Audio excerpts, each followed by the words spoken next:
Politics అనేదమ్మా ఆ రోజు నుంచి ఈ రోజు దాకా కూడా ఈ కాలేజ్ స్టూడెంట్స్లో మనల్ని తల్లిదండ్రులు పంపించేది చదువుకోమని.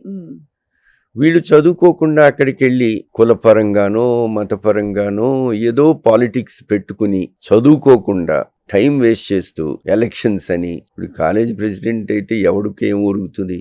ఏం ఒరగదు. మళ్ళీ దాని మీద కొట్టుకోటాలు తిట్టుకోటాలు ఒకరినొకడు దూషించుకోవటం ఇవన్నీ చేసేవాళ్ళు మా కాలేజీలో కూడా. అండ్ యూజువల్గా పాలిటిక్స్ ఆ రోజుల్లో మా కాలేజీలో కూడా క్యాస్ట్ బేసిస్లోనే ఉండేవి. సో నేనేం చేశాను, మా గ్యాంగ్ని మనం రకరకాల కులాల వాళ్ళు ఉన్నాం కదరా, మనకొద్దు ప్రతి ఎలక్షన్ రోజున let's go for a picnic అని ఒక చిన్న ప్రిన్సిపల్ పెట్టి first year to final year ఒక్కసారి కూడా మేము ఓటేయలే.